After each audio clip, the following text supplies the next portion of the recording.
Jake used to live in a cottage in rural Ireland, out in the back of the beyond. But he liked it that way. He used to love to sit by the fire and read. He used to love reading Irish folklore, and especially about fairies, etc., because he lived near a fairy fort and a portal to the other world. Lots of people laughed at Jake when he used to tell them stories of the fairies, but he didn't care. He knew that they liked to play tricks on people, the fairies of course, but more than often it was just harmless. Jake heard stories about the stray. The stray was a condition where it lets people, for one example, walk down the street and then they could lose track of time and maybe walk into a river. That really freaked him out. One night Jake was driving around the country roads where he lived, and with what seemed like he was in the car for only 2 minutes, he had woken up in his car and was 2 miles away. He definitely didn't remember any of getting there, but that was another example of the stray.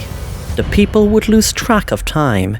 He wondered what had happened and pictured himself in the car in a daze, driving and driving down the country road aimlessly. He wondered what had happened if he had came across the police or anyone else, and even if he had crashed into them. He pictured himself in the car, crashing into someone or killing them or something really gruesome like that. Anything could happen while under the influence of the stray.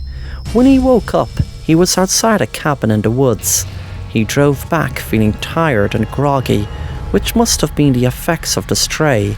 He heard stories of people falling into the stray, driving past the fairy fort, but this was the first time it happened to him. He wondered why did he drive up to the cabin, but then again, nothing about the stray ever made sense. So when he arrived home, he went straight to bed and tried to forget all about it. That night he had a nightmare of putting a dead body in a freezer inside of the cabin in the woods. He woke up at a start. He got dressed and got into his car right away. He drove because he had to know. He had to find out. The stray was known to do really weird things, and he had to put his mind to rest. On the drive he felt scared of what he would find, but he knew he had to find out. He finally arrived at the cabin in the woods, and opened the freezer, and saw a dead body inside.